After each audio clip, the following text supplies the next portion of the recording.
नमस्कार, मैं हूं अंजल सोनी और आप देख रहे हैं राजीव टाइम्स। आइए रुक करते हैं भोपाल से जुड़ी कुछ खास खबरों की ओर।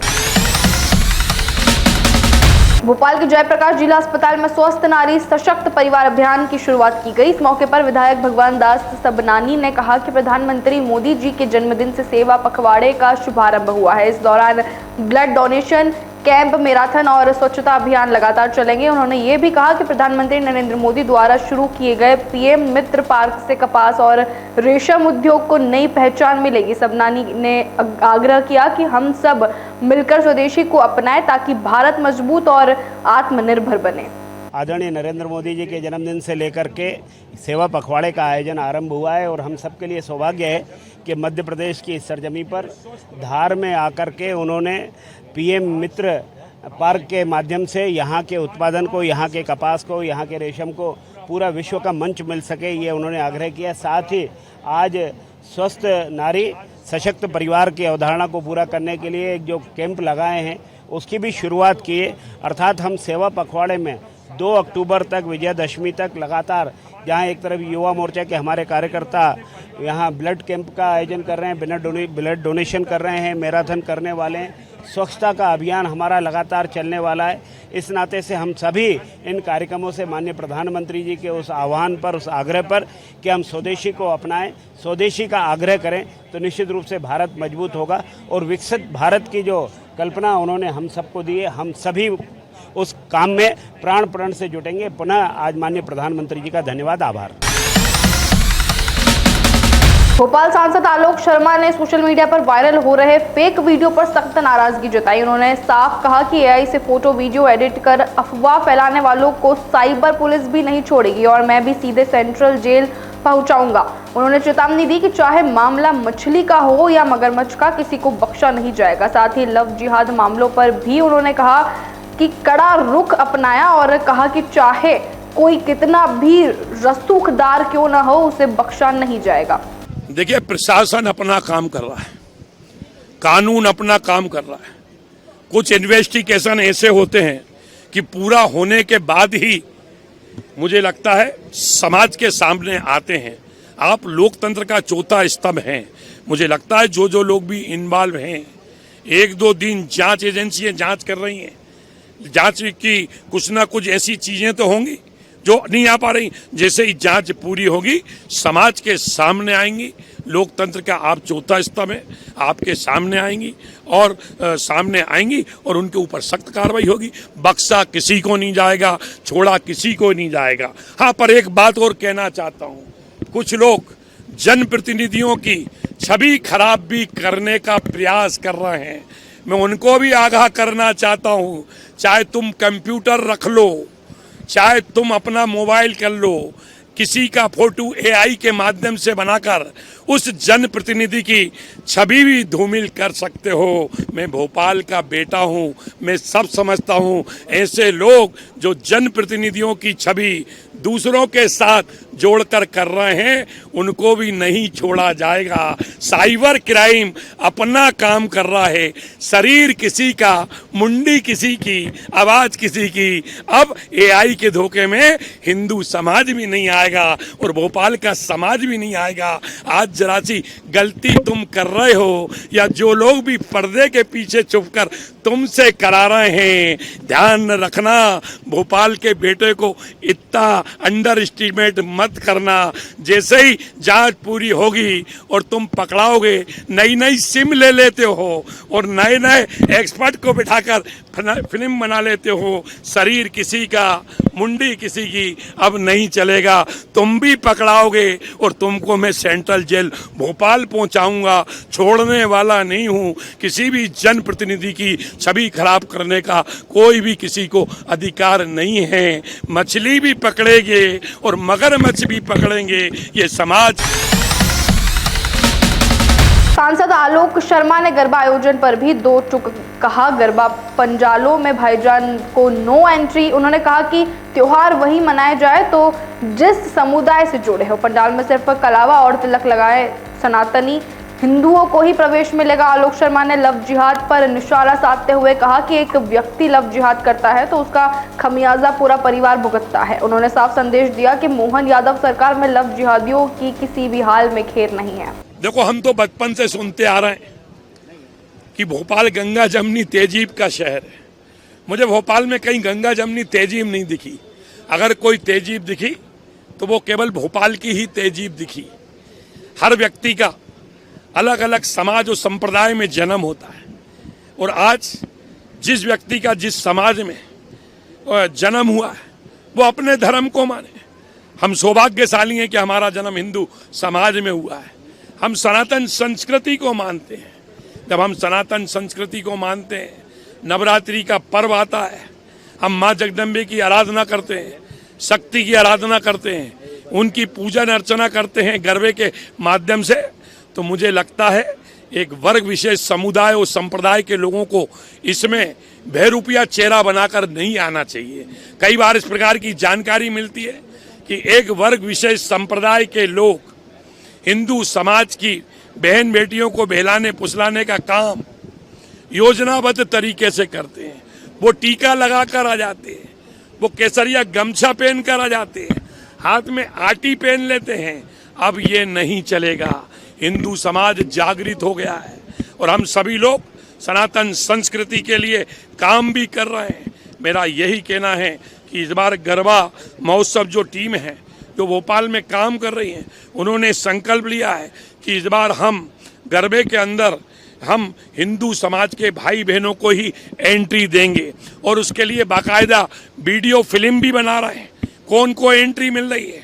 और दूसरा, सब जो भी एंट्री मिल रही है उनका आधार कार्ड भी, आइडेंटिटी प्रूफ भी उसको चेक किया जा रहा है। आप अपने धर्म मनाएं, हिंदू समाज के लोगों को अपना धर्म मनाएं। अब भोपाल में किसी भी हिंदू समाज की बहन बेटियों को बहलाने फुसलाकर उस पर गुमराह करने की अनुमति किसी को नहीं दी जाएगी, क्योंकि जो जानकारी आ रही है, जो घटनाएं आ रही हैं, ये सब मेरे मुंह से भी मुझे अच्छा नहीं लगता, क्योंकि मैं शहर का बेटा हूँ। शहर के अंदर हम काम करते हैं। बहन बेटियों को किस प्रकार से जो घटनाएं आई हैं, भोपाल के अलग अलग थानों के अंदर मुकदमे पंजीबद्ध हुए हैं और जब रिकॉर्ड निकला है, मोबाइल के अंदर बहन बेटियों को भिलाया फुसलाया जाता है और उनसे दोस्ती की जाती है, मोबाइल पे चैटिंग की जाती है, उनको गुमराह करके फंसाया जाता है और उनके बर्थडे पर उनको गिफ्ट दी जाती है। गिफ्ट नहीं दी जाती, उनको बेला फुसलाकर रेस्टोरेंट तक ले जाते हैं और उनको कोल्ड ड्रिंक के अंदर नशे की वस्तु मिलाकर उनके अश्लील वीडियो बनाते हैं, फिर उनको ब्लैकमेल करते हैं। ऐसी शिकायतें भी हमको मिली हैं। कई अपराधियों के ऊपर प्रकरण भी पंजीबद्ध हुए हैं, वो सेंट्रल जेल में हैं। कोई भी लव जिहादी, मेरा तो ये मानना है कि इस पे ऊपर भी जांच हो रही है।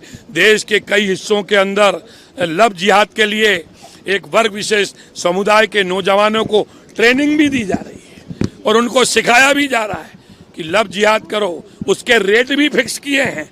अब ये चलने वाला नहीं है। मध्य प्रदेश में भारतीय जनता पार्टी की डॉक्टर मोहन यादव जी की सरकार है। जो गलत काम करेगा प्रशासन अपना काम करेगा, जो गलत काम करेगा कानून अपना काम करेगा और इसलिए गलत काम किसी को भी करने की अनुमति मध्य प्रदेश में नहीं दी जाएगी और जो गलत करेगा उसको जेल के शिक्षों में जाना पड़ेगा और जेल के शिक्षों में जाएगा तो कानून अपना काम करेगा, कभी वो बाहर नहीं आ पाएगा। भोपाल में हुए स्वस्थ नारी सशक्त परिवार अभियान के मंच से आलोक शर्मा ने स्वदेशी को लेकर बड़ा संदेश दिया। उन्होंने कहा कि 2014 से पहले और आज के भारत में जमीन आसमान का फर्क है। प्रधानमंत्री नरेंद्र मोदी के नेतृत्व में भारत आत्मनिर्भरता की ओर तेजी से बढ़ रहा है और आने वाले समय में तीसरी सबसे बड़ी अर्थव्यवस्था बनने जा रहा है। उन्होंने भोपाल वासियों से अपील की कि सभी व्यापारी अपनी दुकानी और पर स्वदेशी सामान उपलब्ध है के बोर्ड लगाएं और केवल स्वदेशी उत्पाद ही बेचे। त्योहारों में चीन का सामान न खरीदे।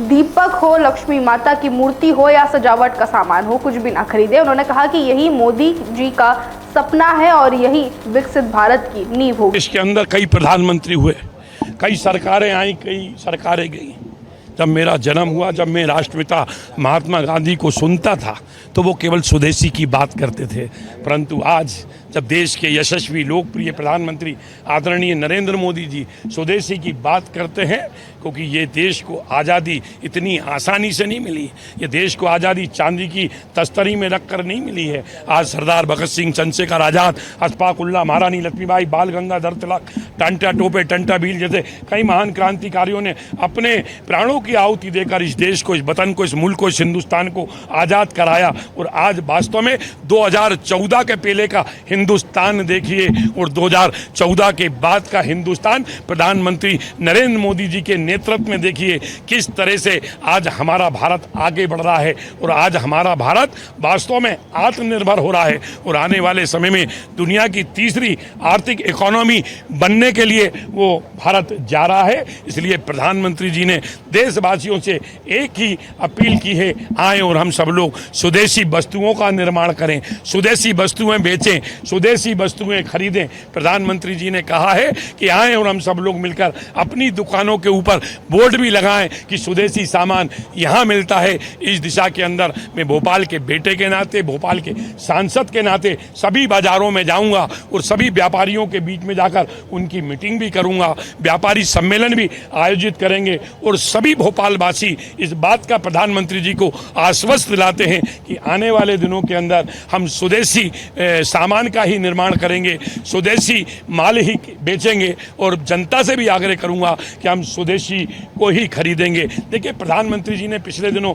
स्वच्छता की बात की थी। जब स्वच्छता अभियान की लॉन्चिंग की थी तो प्रधानमंत्री जी की हमारे विरोधियों ने, कांग्रेसियों ने क्रिटिसाइज भी किया था, कमेंट्स भी किया था। सबसे पहले कोई अभियान आता है तो उसकी आलोचना होती है, निंदा होती है। आप लोकतंत्र का चौथा स्तंभ है, आपसे भी निवेदन है, हम सब भारतवासी हैं, हम माँ भारती को बहुत आगे ले जाना चाहते हैं। आएँ और हम सब लोग मिलकर स्वदेशी का संकल्प लें, स्वदेशी सामान का निर्माण करेंगे, स्वदेशी सामान बेचेंगे, स्वदेशी सामान खरीदेंगे तो निश्चित रूप से जो हम बचपन से सुनते आ रहे हैं कि एक दिन तो ऐसा आएगा कि हमारा हिंदुस्तान, हमारा भारत, हमारा मुल्क सोने की चिड़िया बनेगा। निश्चित रूप से प्रधानमंत्री नरेंद्र मोदी दूरदृष्टि वाले प्रधानमंत्री हैं, वे युग दृष्टा हैं। वास्तव में प्रधानमंत्री आदरणीय नरेंद्र मोदी जी ने 2047 में जो विकसित भारत, आत्मनिर्भर भारत की कल्पना करी है वो वास्तव में स्वदेशी से ही पूरी होगी और निश्चित रूप से आने वाले समय के अंदर जो नई पीढ़ी आ रही है, नए नए स्टार्टअप आना है, नए नए इनोवेटिव आइडिया हमारे भारतवासियों के बच्चों के अंदर आए। निश्चित रूप से इन स्टार्टअप को भी प्रोत्साहन देने का काम हम करेंगे, जनप्रतिनिधि करेंगे, मध्य प्रदेश की डॉक्टर मोहन यादव जी की सरकार करेगी। कुल मिलाकर सभी भोपालवासी आने वाले समय के अंदर जो दीपावली का पर्व आ रहा है, देश के अंदर भोपाल में बने हुए दीपक का उपयोग करेंगे। में जो सामान है, चाहे गणेश जी की प्रतिमा हो, लक्ष्मी जी की प्रतिमा, वो कोई चाइना का सामान नहीं खरीदेंगे। इसकी रोकथाम के लिए हम सब लोग करेंगे। एक समाज के हम जनप्रतिनिधि, समाज हमको आशीर्वाद देती है। जब समाज में बैठकर हम सब लोग बात करेंगे, प्रधानमंत्री जी के संदेश को पहुँचाएंगे, निश्चित रूप से देश के अंदर हमारा भोपाल स्वदेशी इस अभियान के अंदर अपनी अग्रणी भूमिका निभाएगा। और फिलहाल की खबरों में इतना ही। ऐसी और खबरें जानने के लिए देखते रहिए राजीव टाइम।